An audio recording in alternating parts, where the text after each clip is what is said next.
Greetings, everyone. Thank you so much for your patience while I was in recovery. I am back. I've got a few announcements that I'd like to get through. I'm going to try to make it as short and sweet as possible without boring you to death so we can get right into the stories. I'm going to go ahead and get this kicked off with all of the March birthdays. I went through the comments and dug out as many March birthdays that I saw, so if I happen to miss one, I am terribly sorry. And if I happen to mispronounce your name, please forgive me. Tina Mead, March 24th. Alexis Goins, March 24th. Samantha Place, whose son is March the 9th. Angela Edwards, March 27th, and her husband is March 7th. Vera Ruskin, March 8th. Mary Eisner, March 21st. Donna Connor, March 10th.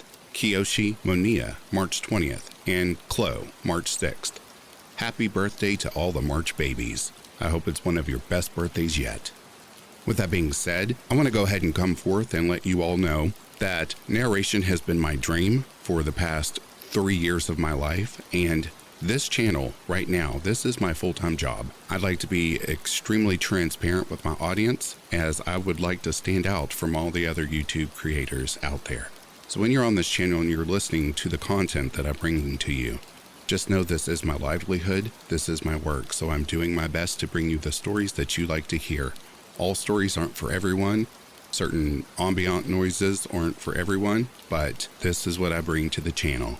So thank you all so much for your patience, and thank you so much for the support on this channel. I would like to go ahead and address the ad placement on the YouTube video. A lot of people have complained that there are too many ads. I will now be only doing 2 ads per video. One ad will play after the introduction, and one ad will play right after the first story. After that, there are no more ads within the video. So with that being said, I just wanted to be as transparent as possible with my audience. Thank you for understanding. Also, we are very close to that 5,000 sub marker, so one of you will become the lucky winner of $100. More details on that soon.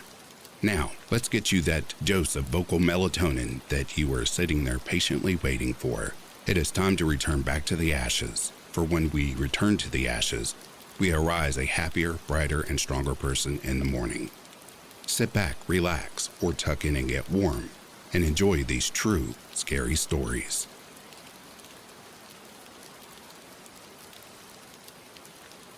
The Villisca Axe Murder House is in Villisca, Iowa.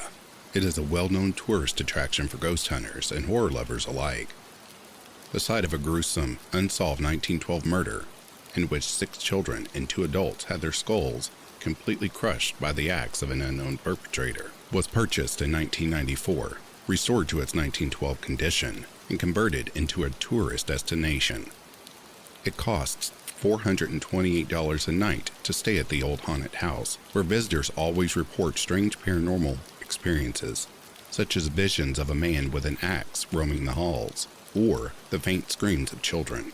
But in November of 2014, the haunting took a darker turn. Robert Stephen Larson Jr., 37, of Rhinelander, Wisconsin, was on a regular recreational paranormal visit with friends when true horror struck. His companions found him stabbed in the chest, an apparently self-inflicted wound. They called 911, and Lorison was brought to a nearby hospital before being helicoptered to Creighton University Medical Center in Omaha.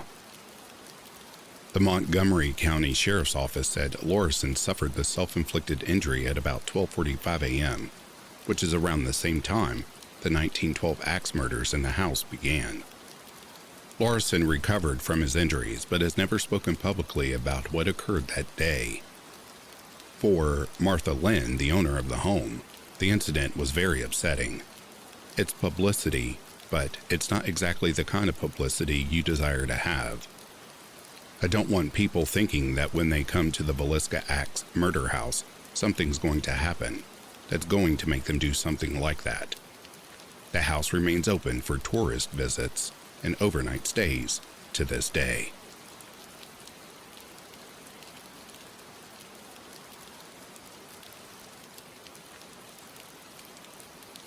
When you think of haunted dolls, it's likely the creepy old Victorian-looking porcelain kind that springs to mind, none of which you probably have laying around. Still, don't get too comfortable around any kids' toys too soon, though. a Disney's Frozen Elsa doll that was gifted for Christmas 2013 in the Houston area made headlines, their news reports. The doll recited phrases from the movie Frozen and sang "Let It Go" when a button on its necklace was pressed. For 2 years, it did that in English, mother Emily Madonia said. In 2015, it started doing it alternating between Spanish and English. There wasn't a button that changed these. It was just random. The family has owned the doll for more than 6 years and never changed its batteries. The mother says the doll would randomly begin to speak and sing, even with its switch turned off. The family decided to throw the creepy doll out in December of 2019. Weeks later, they found it inside a bench in their living room. The kids insisted they didn't put it there, and I believe them because they wouldn't have dug through the garbage outside, Madonia told the Houston News.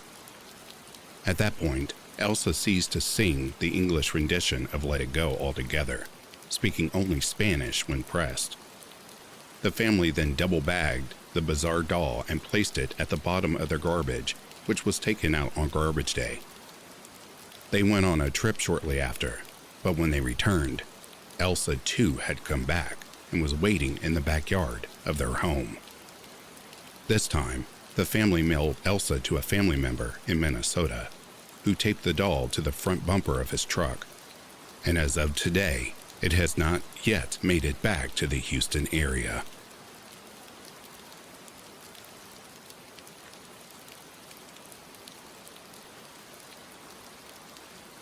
Friends noticed that Danielle Harkins, a 35-year-old schoolteacher near St. Petersburg, Florida, started acting strangely in June of 2012, developing an interest in demonic rituals.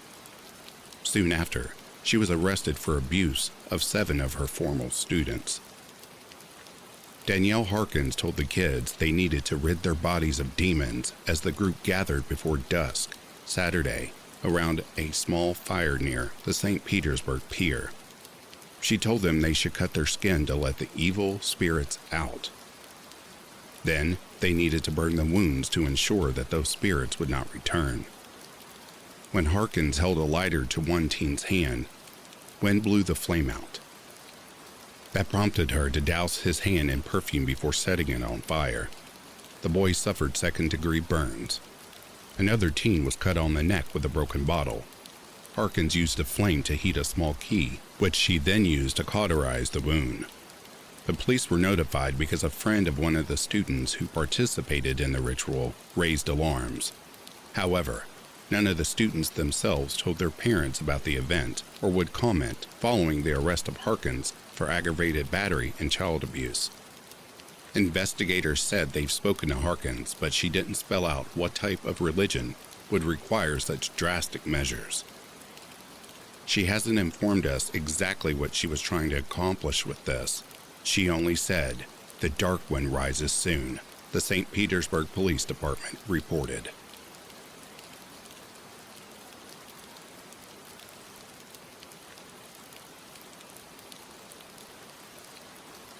In 2021, the Indianapolis Star published a lengthy report on a family terrorized by 3 children, allegedly possessed by demons.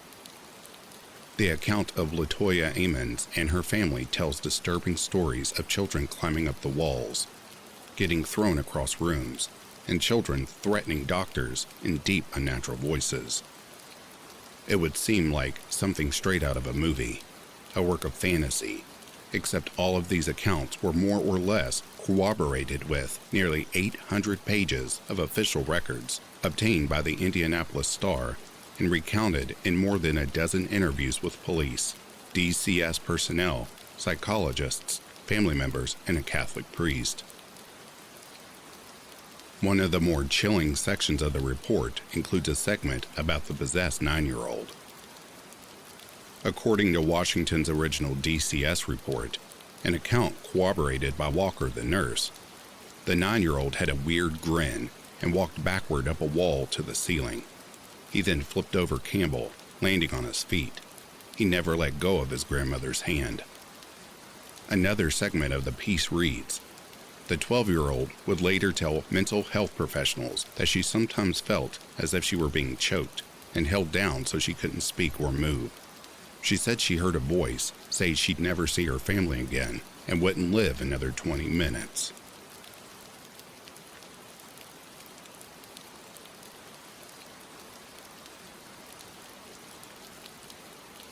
I was camping with my husband and his family at a small remote lake in New Mexico.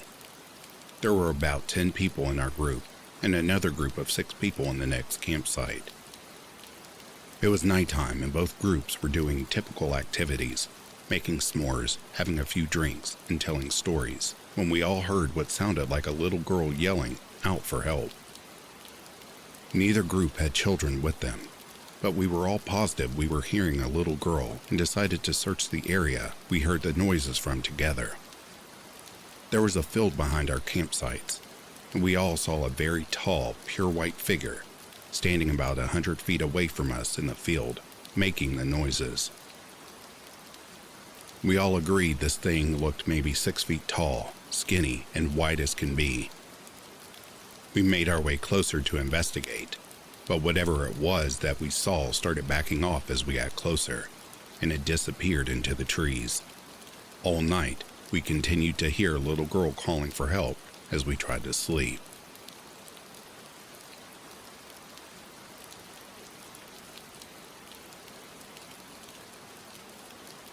We were driving my friend's really old beat-up Subaru through a massive graveyard. We stopped and walked down a hill and came across a little pond. There was someone sitting on a rock on the other side of the pond. The figure was all black and we couldn't make out any features other than the fact it looked like a man who was wearing some old-style top hat. We stupidly waved and shouted, "Hi." He didn't show any acknowledgement and continued sitting still on the rock. All of a sudden, he jumped up to his feet, started running towards us on the water, and then vanished halfway towards us. My friends and I screamed and ran back to the car. The car wouldn't start. We heard something banging on the back of the car. It wasn't a constant bang, but every few seconds or so we'd hear it. Nobody was outside from what we could see in the dark, but something was making a noise on the car. I opened my phone and started dialing my mom to come give us a boost, but I had no service. None of us had any cell service. The next 30 minutes were spent trying to get her car started. No banging was heard afterwards, but we felt this heavy pressure around us. Finally, the car started and she hit the pedal to the metal. We sped out of that graveyard as fast as we could. Immediately crossing the gates, all of our phones regained cell service. One thing I know for certain is that someone or something was out there, and it was not an animal or a human.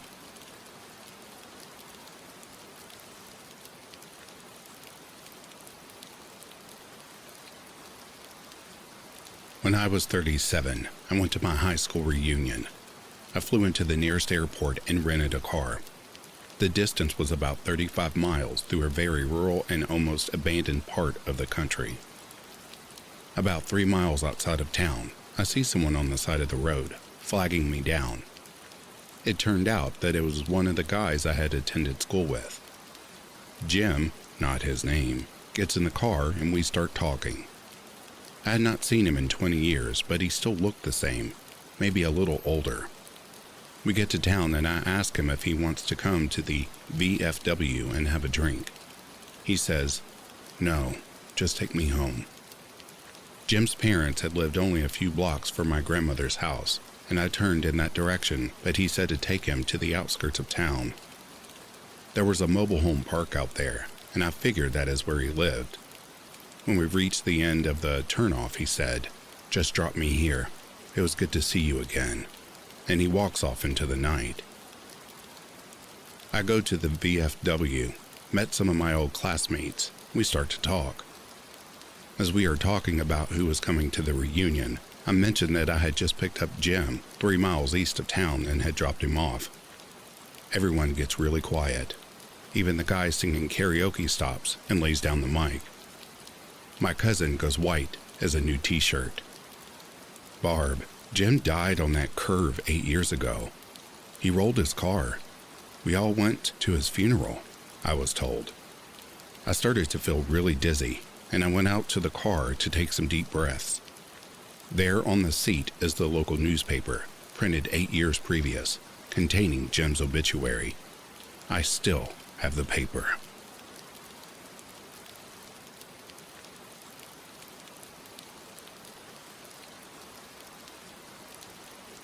I worked as a forensic nurse in a hospital's lockup unit. We had one older lady who swore she was being haunted and abused by a demon she would call Tiberius. So, many crazy things happened while she was on the unit. We'd go into the room, do normal care, leave, and seconds later, she'd start screaming bloody murder. We'd run into the room to find her looking like she'd been in a fight with a boxing champ. Bloody lip, black eye, markings all over her body. No one ever saw her doing this stuff to herself. Things would get moved around the room by themselves. At one point, she was in protective restraints because the doctor thought she was hurting herself. There was no way she could have moved or done anything to herself while in these restraints. But new marks would always appear, or her tray/cart would be across the room. The room was secure, so there was no way someone else was doing it. When we asked her questions, she'd just say, "It was Tiberius." After she was discharged, we always had trouble with that room. If there was going to be a rapid response or code, it happened in that room. One night a guard reported lights blinking on and off.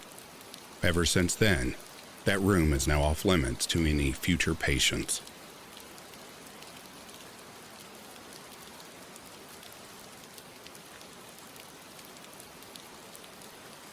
Evil children are a familiar trope in horror movies, but finding possessed tykes in a police report is far more rare. The trouble started when LaToya Amons and her children moved into a rented home in Gary, Indiana, in November 2011. Paranormal encounters followed suit. There were ghostly shadows, phantom dog barks, physical attacks by invisible beings, and a mysterious oil that seemed to drip off furniture. Then, in April 2012, a demonic force attacked LaToya's 7-year-old son during a visit with a family physician. After being thrown across the room, the boy, in front of nurses, social workers, and paramedics who all reported seeing the same thing, glided backwards up a wall while growling and gurgling. Even Charles Austin, a police captain and skeptic, called the home's basement a portal to hell after investigating the case. Photos he took of the house disappeared from his phone. A threatening voice yelled, "You outta here," through his AM/FM radio, and the driver's seat in his car started moving backwards and forwards by itself while he stood outside the vehicle. After a series of blessings and exorcisms, LaToya Amons and her family left the house. In 2014, famed ghost hunter Zach Baggins purchased the cursed property, only to knock it down after paranormal activity became too intense.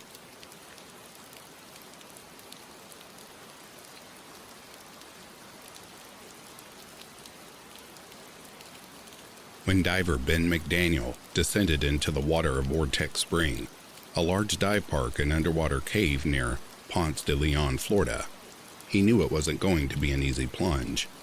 One narrowing tunnel below the surface is even sealed by a locked gate, with a key available only to divers experienced enough to handle its challenges. With the tightest spots in the cave measuring just 10 inches from floor to ceiling, the only way out is the way you came in. McDaniel went down, but he never came back up. Recovery divers searched every inch of the cave. They explored hundreds of feet beyond the end of the cave map, squeezing through 10-inch spaces. They found just 2 decompression tanks belonging to McDaniel, but not McDaniel himself, and no other signs that he had been there. No scrapes on the limestone, no feeding fish, and no disturbed silt. His disappearance remains a mystery to this day.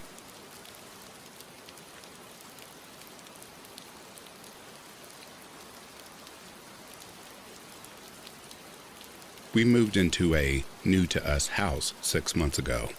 There are 2 large bedrooms upstairs and 2 small bedrooms on the main floor. My husband and I take one of the upstairs bedrooms, and our 2-year-old daughter is in the other. Since moving in, she's been a bad sleeper, up several times during the night, sometimes crying, sometimes talking. We put an extra bed in her room and take turns sleeping with her so at least one of us gets a decent night of sleep. The ceilings slope in the bedroom, and the only window is at the end of the room. So we have a twin bed on each side of the window with a 6-foot space between the beds. Our daughter is very active, walks, talks, crawls, and climbs. One night, it's my turn to sleep with her. She gets into bed with me, lying alongside me. I don't know what time it is, but it's dark outside, though we get a bit of light from the neighbor's garage through the blinds that don't quite close. Usually, when she talks or gets up, I ignore her. I don't want her to wake up even more. I even keep my eyes closed lest we make eye contact and it's game on, as she's up for the day. But this night, she gets in bed and is still. I'm sleeping on my stomach, and she moves so she's laying on my back. She's a solid 2-year-old and quite heavy, so I shift a little to get her to move, but not fall off of me. She keeps climbing and putting her arms around my neck. She's cold, but it's a chilly night, and if she's climbing on me, then she's just not been covered by a blanket. She's very persistent, and this feels like it's going on forever. I'm getting frustrated that she's not just going back to sleep. She's on my back, scooching down and laying on my legs, then back up to my back with her arms around my neck. I finally crack and say, "Will you please just go to sleep?" At which point my daughter, from the other bed across the room, asks, "What's that, Mommy?" The weight on my back instantly lifts, and I look over to see my daughter sitting up in bed, literally on the other side of the room, looking right at me. I take her and book it into the main bedroom. The next day, we move her bed to a downstairs bedroom and take turns sleeping on the floor next to her bed. Nothing felt ominous, just somewhat playful though. I'm not eager to experience that ever again.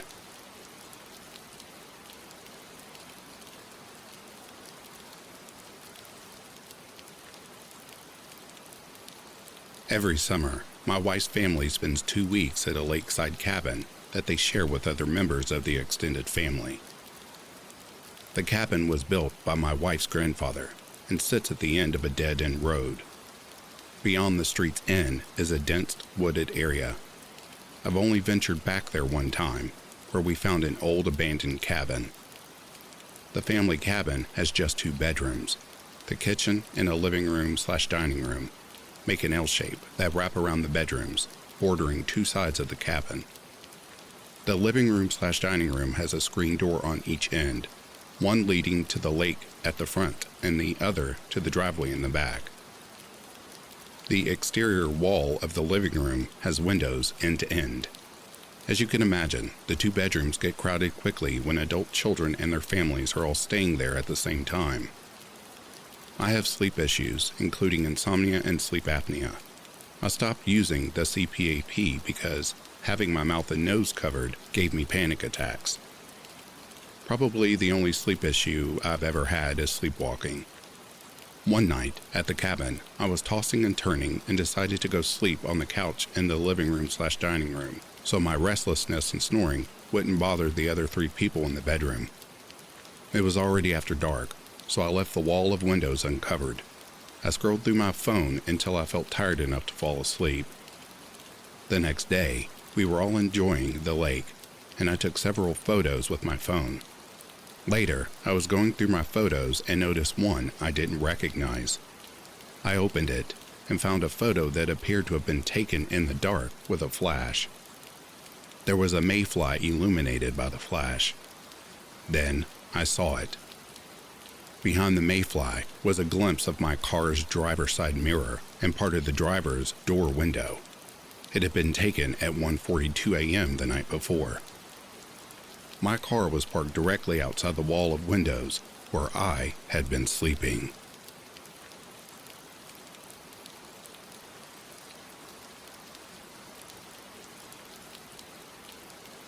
In 2007, ABC News documented a series of cell phone calls to families with terrifyingly specific death threats.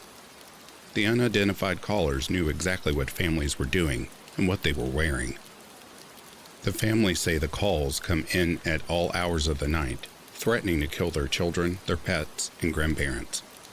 Voicemails arrive, playing recordings of their private conversations, including one with a local police detective. The caller knows, the family said, what they're wearing and what they're doing. And after months of investigating, police seem powerless to stop them. This went on with the Koikanal family for months, who reported a caller with a scratchy voice threatening to slit their throats. When the Firecrest, Washington police tried to find the culprit, the calls were traced back to the Koikanal's own phones, even when they were turned off. And it got worse. The Koikandals and 2 other Firecrest families told ABC News that they believe the callers are using their cell phones to spy on them. They say the hackers know their every move, where they are, what they're doing, and what they're wearing. The callers have recorded private conversations, the families and police said, including a meeting with a local detective. To this day, those callers have not been caught.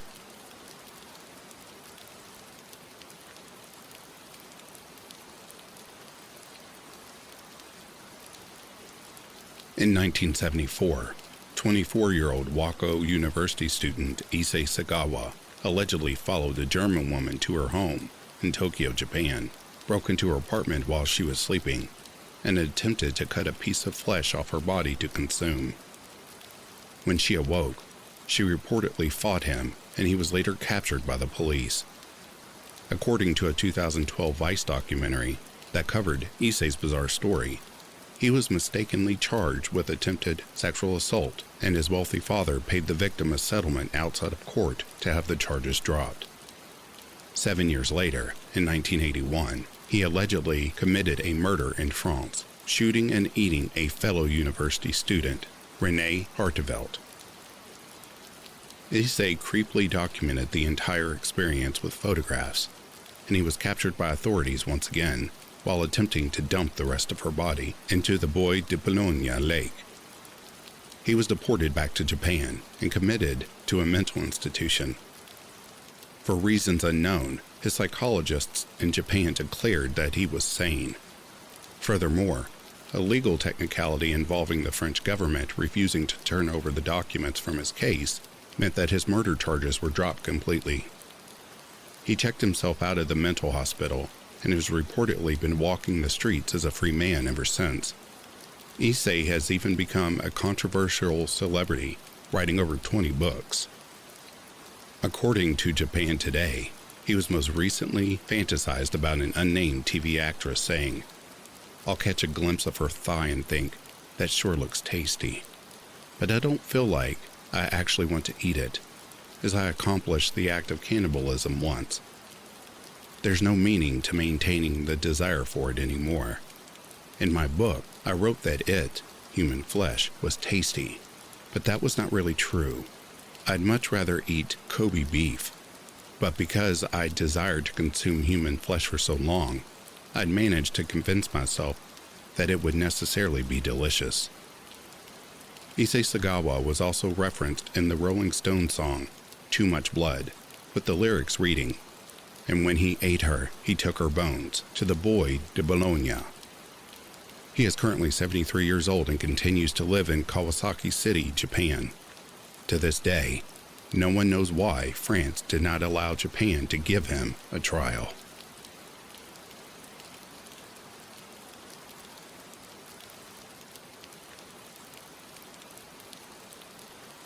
When my grandma was on her deathbed, I stayed at her house to watch over her during her final days. I'm pretty sure the story I'm about to tell were for my grandpa's ghost coming to meet her at the gates. Her house had shack carpets, meaning it took some force to open or close one of the inside doors. There is no way a breeze could move these doors. A couple of days before her death, I was in the basement hanging out. The bathroom door swung open on its own. I said out loud, "Grandpa, if that's you, please don't spook me. I'm afraid of ghosts." The day before she passed, Grandma was bedridden. She hated having her bedroom door closed, but I didn't want to wake her while doing chores, so I closed it for a few minutes while she napped. After I vacuumed, I went to go check on Grandma, and her door was wide open. I closed it again so as not to wake her as I did the dishes. Once the dishes were washed, I went to check on her again, and the door had opened once more. On one of those last days, Grandma spoke about seeing family members that passed before her, including my grandpa. I just know that the moving doors were caused by him, waiting for his beloved to join him.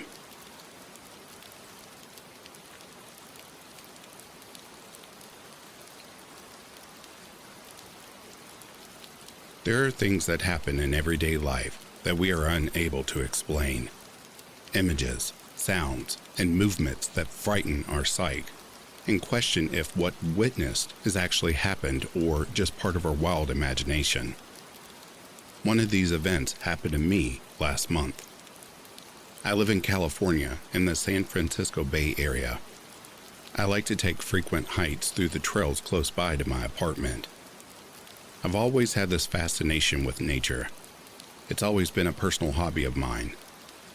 I love taking in landscapes of forests, absorbing the peaceful environment around me. Usually I take walks with friends who share my passion, but oftentimes I feel like they can slow me down. A lot of my buddies aren't in the best physical shape, so they can often complain and move kind of slowly. On this particular day, I got home from work around 5 o'clock and decided to take a hike by myself. I set off on the trail a little later. It was cool outside, so I decided to jog the hike, which was about 4 miles in length. I passed by a few other people on the trail, but not many. There didn't seem to be a lot of people hiking this day. As I neared the end of the first pass, it started to get a little darker out, and I stopped seeing anyone on the trail. For some reason, even though I didn't see anybody, I got the eerie sense that I was being followed by something. I started to quicken my pace. After the halfway point, dusk was upon me, and out of nowhere it started to get foggy out. The air around me started to turn into a dark gray haze. At first it was just a thin layer, but as my hike continued, it started to get so bad that I couldn't see 6 feet in front of me. My heart rate started jacking up with the feeling of something still following me through the fog. I wanted to turn around to convince myself I was imagining things, but I was too afraid to stop. Sick of feeling paranoid, I came to a sudden stop. I turned around, and there, through the haze, was a woman standing a few yards away from me. I knew there was no one else on the trail as I didn't pass anybody after the halfway point. Panicking, I started running as fast as I could back to my car. I looked back, and the woman was still the same distance away. She just stood there, looking right through me. I just kept running, hoping to get away from this mysterious figure. My heart was pounding, sweat was dripping from my forehead as I was breathing awfully heavy. I was about to have a panic attack until I noticed the fog was suddenly disappearing around me. I looked back, and the mysterious woman had vanished. I kept running quickly to the end of the trail, finally reaching my car. Ever since that day, I've been too afraid to take hikes alone. That was 1 month ago. I've replayed the events in my head, trying to convince myself I'm not crazy. I don't know what the mysterious figure in the fog wanted, but I feel in my bones that I barely escaped with my life that day.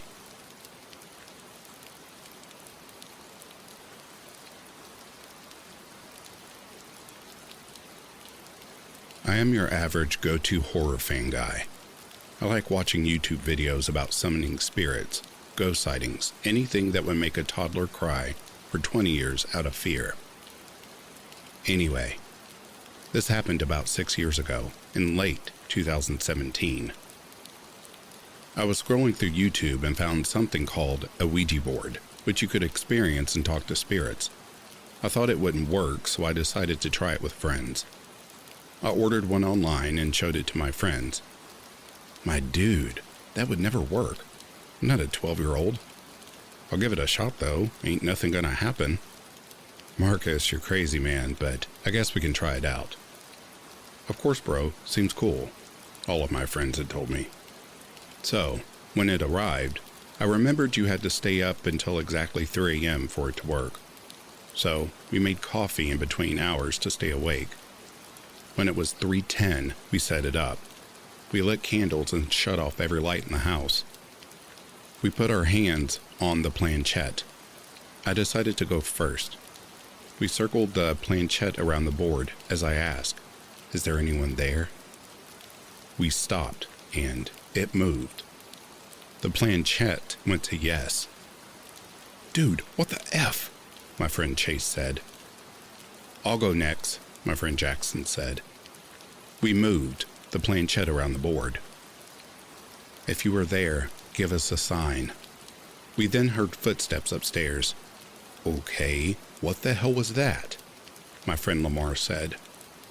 We then heard the footsteps going down the stairs. We all got freaked out and in unison ran out the door and drove away. When I looked back as we were driving away, I practically crapped my pants. 2 figures were at my front door just standing there, not moving an inch. I can't prove it, but I swear they were looking directly at us. We arrived at the nearby motel, got a room, and slept there for the night. We went back the next day, expecting something waiting for us, but only found a trashed house. The furniture had been flipped, trash was everywhere, photos had fallen off the walls, and there was broken glass everywhere. After that, I salvaged what I could and found another house. I tested it there myself and nothing happened. No spirits inhabited where I lived, and I thank God it didn't follow me. I moved from that state to a different one, far from there, and nothing haunts me to this day. I look back at this now and think, was just our tired minds imagining something? But then, how was my house trashed when no one was there? I don't know, but from this experience, I encourage you to never, ever use a Ouija board.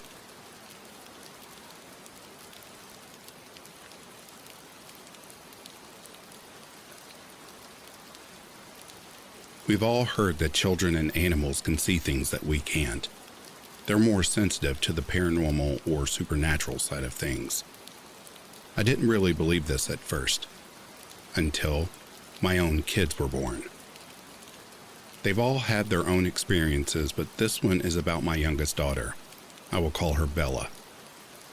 My father-in-law was one of those people who begged for grandchildren. Every family get-together, it was always, "When are you going to give me grandbabies?" Well, it happened, and he was a phenomenal grandfather. He was never too tired to play, no mess was too big, and he never said no. But life happened, and sadly he passed from a heart attack. My girls were 2 years old, and Bella was just about 8 months old. It shattered us. Even me, because he'd been in my life since I was 14. He was a second dad to me. It hit my 2-year-old pretty hard, but Bella, I thought was too young to understand, obviously. Fast forward to Bella being a little over a year old. Every time I'd hold her, she'd look off into corners where nothing was and smile, wave, etc. I just thought she was being a baby doing weird things. But then she learned to talk. This is where it gets eerie. I'd hear her talking to herself when her sister would be nowhere around. I listened one day and heard, "I know you miss Rowdy, Pawpaw, but Nana is taking care of him." Rowdy was his pet Shih Tzu. I walked in to ask who she was talking to, and she replied, "Pawpaw Troy. He misses Rowdy. Oh, and he said tell Nana happy anniversary." I knew she was trying to say anniversary, because their anniversary was the next day.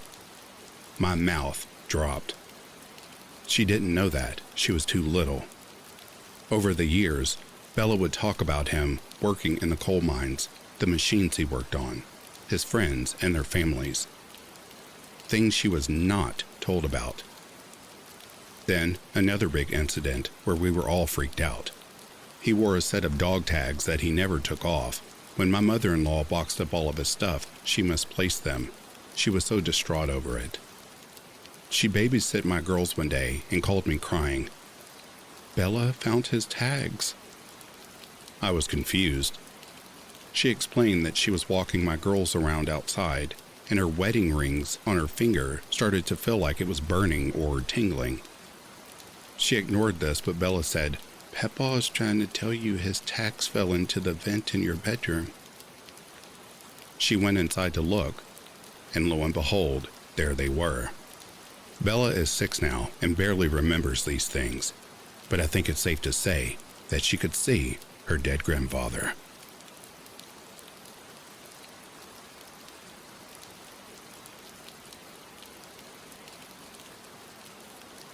Here is some context on myself and this situation.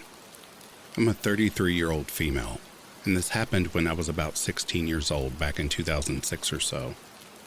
And of course, since I was a minor at the time, I still live with my parents. Their house was huge, with the bottom story being bigger and the stairs being right in the middle of the floor, with 2 stairwells leading up to a landing, one on the side of the front door and living room, and the other on the side of the kitchen. After the landing where the stairwells met, another stairwell led right upstairs to a wraparound upper floor with a loft. Well, on the wall of the landing before the final stairwell hung an ornate mirror. Now, onto this story. I grew up in a family that was pretty large. I guess this is a given, seeing as my parents were Mormon. I'm not part of the church anymore, but that's besides the point. So, because our family was pretty big, with 8 kids total and 5, including me, living at home, there was a lot of noise and laughter and running up and down the stairs and the hallways, going on in the evenings, on weekdays and all the time, on the weekend. You know, just happy family vibes. Lots of people enjoying themselves. Well, most of the time. See, the mirror that hung on the wall of the landing always felt, well, there's no other way to really say this. It just felt off. In fact, it felt so off that I would ruin the vibe a little bit. Like I'd be chasing my sister playing tag or something, and I would feel a cold chill right up my spine when I passed the mirror, accompanied by the feeling that somebody was watching me right out of the corner of my eye. It got to the point where every time I would pass that mirror, I felt compelled to look at it, like I was trying to catch whoever was in the act.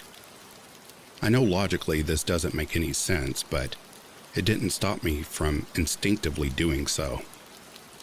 Most of the time afterwards, I would go back to whatever I was doing and just move on with my life. However, sometimes I would lay awake at night, wondering why that mirror freaked me out so much. And it just got progressively worse. In fact, it got to the point where I told my mom that it scared me and I wanted her to take it down. Now, my sister, 2 of my younger brothers, and my dad happened to be present for this conversation. And when I said this, all of them just kind of stared at me. When I asked what was wrong and why they were all looking at me like that, my mom finally spoke up, telling me she felt the same way about the mirror. One by one, the rest of them began to agree with her. I asked them if they had talked about this before or told each other anything before, and all of them shook their heads. My dad said me bringing it up freaked him out, and everyone else agreed because no one had said anything to anyone else about it before, and here I was voicing everyone's fears. That's when I knew that my bad feeling about that mirror was spot on. My mom took it down immediately, since we were all in agreement that it shouldn't stay there. Out of curiosity, I asked her where she got it in the first place, and she said she didn't remember, which was weird because my mom has a really good memory, and most of the things she owns have some kind of origin, like they were passed down to her by my grandma, or she got a really good deal on it at a yard sale, or something like that. I found this just added to the mirror's freakiness. A few weeks passed after my mom threw the mirror out, and I was starting to forget all about it. I invited some friends over to spend the night, and we were all talking and laughing, and then my friend, let's call her Brittany, asked me where the mirror was. My other friend, who we'll call Leah, was like, "Yeah, I noticed it was gone too. Did it break or something?" I shook my head no and told them that my mom got rid of it, but I didn't tell them why. Brittany and Leah exchanged a look. Then they both spoke, and what they said next sent literal chills down my spine. "Oh, I'm so glad. I always felt like someone was watching you in that mirror." "Yeah," both Brittany and Leah said. They both laughed it off a bit, but it didn't seem like they found it genuinely funny, rather like they were trying to calm themselves down. I told them we all felt the same way, and that's why we threw it out. Their eyes got wide. "Well, I'm glad it's gone then," Leah said. Brittany nodded her head in agreement, and I shared their sentiment. No one really talked about the mirror after that because it was gone. We all kind of moved on with our lives, but there were still a lot of freaky things that happened in that house. I know it may seem silly, but that mirror was genuinely freaky, and I think everyone is better off now that it's gone. But sometimes I wonder what happened to it, and if someone got a hold of it after my mom threw it out. I seriously hope not, because the thought of that mirror bothering some other family is not one that sits well with me, especially since I don't know exactly what was wrong with it, and to be honest, I'm glad I didn't get a chance to find out.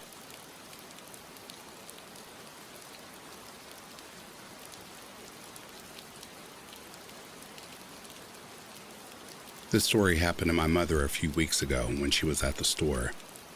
It still shakes her up to this day whenever she retells it or thinks about it. One day, my mom had to run down to our local appliance store to look for some extra tools we needed, as we were renovating the kitchen at the time. So my mom heads over to the appliance store to see if she can find what she needed. After getting out of her car and almost at the front entrance, she notices in her peripheral vision that someone was following her close by. She didn't really think much of it at first and thought it was another person in a hurry to get in and out of the store just like her. My mom continues walking throughout the store and still can see that there's someone standing not far from where she was. She decided to turn around out of curiosity to see who it was, and noticed that it was some scraggly man who looked like he was either in his early or mid-50s. My mom had gotten a good look at the man and could tell right away that the man didn't belong in the store. He had on worn-out clothes that definitely seen better days and had this crazed expression on his face. My mom had locked eyes with this creep for a moment or two before deciding to walk away from him quickly. As she was walking away, she could hear him approaching her direction slowly. At this point, my mom knew that she was being followed and had to do something about it.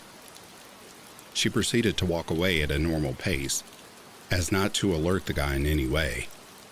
She walked a few aisles over to see if the guy would follow her, or if it was some major coincidence, but it turned out it was not a coincidence.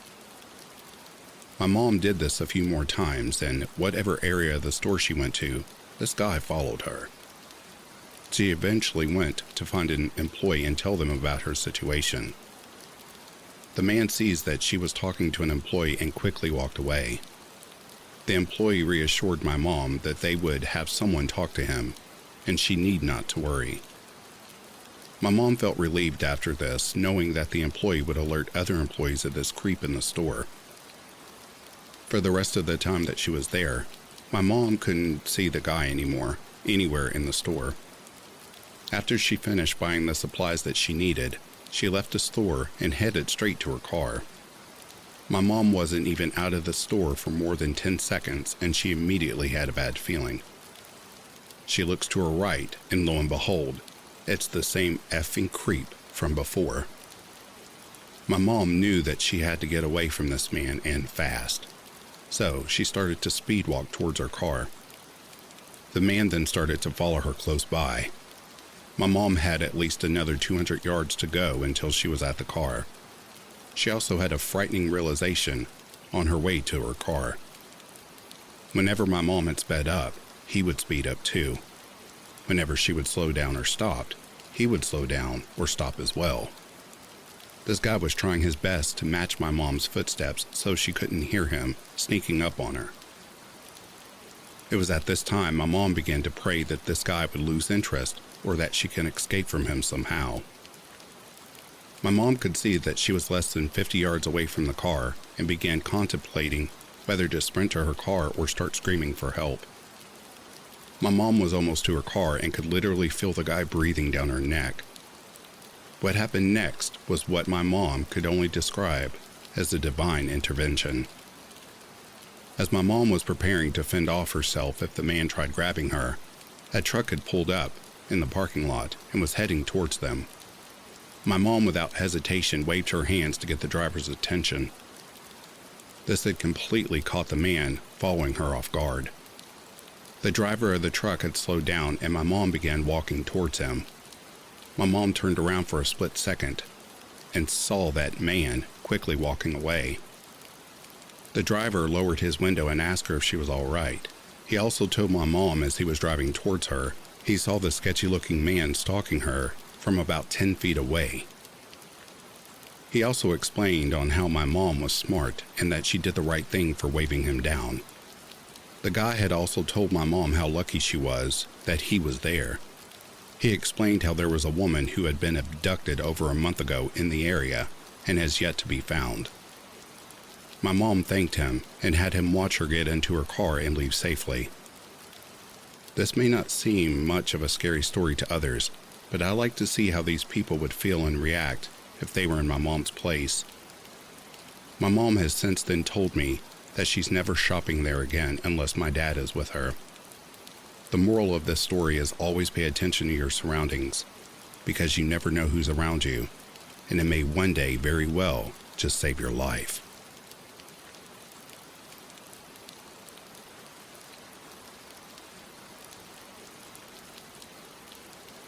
It was a dark and stormy night, and I was driving home from a late shift at work. The rain was coming down in sheets, and the wind was howling through the trees. As I drove down the deserted country road, I felt a chill run down my spine. I couldn't shake the feeling that I was being watched. Suddenly, I saw a figure on the side of the road. It was a woman dressed in white with long dark hair that was soaked through with rain. She looked like she was in distress, so I pulled over to see if she needed help. As I approached her, I noticed that she was crying. She told me that she had been in a car accident and needed help getting to the hospital. I offered to drive her there, but she refused, saying that she just needed a ride to the next town over. I hesitated for a moment, but eventually agreed to give her a lift. As she got into the car, I couldn't help but notice that her hands were ice cold. I turned up the heat, but it didn't seem to make a difference. As we drove, the woman remained quiet, staring out the window. I tried to make small talk, but she didn't seem interested. The silence was almost unbearable, and I was relieved when we finally reached the next town. As we pulled up outside a dilapidated old house, the woman suddenly turned to me and said, "Thank you for your kindness, but you should never have picked me up." Before I could respond, she got out of the car and disappeared into the darkness. I sat there for a moment, feeling confused and uneasy. Something about the encounter just didn't feel right. The next day, I decided to go back and see if the woman was all right. But when I arrived at the address she had given me, I found that the house was abandoned. There was no sign of the woman or any evidence that anyone had been living there for years. I later found out that the road where I picked her up was known for being haunted by a woman who had died in a car accident many years ago. People who had encountered her reported feeling a chill in the air and a sense of unease, just like I had. To this day, I still get shivers down my spine when I think about that night. It's a memory that will stay with me forever. A reminder that sometimes the scariest things in life are the ones that we can't explain.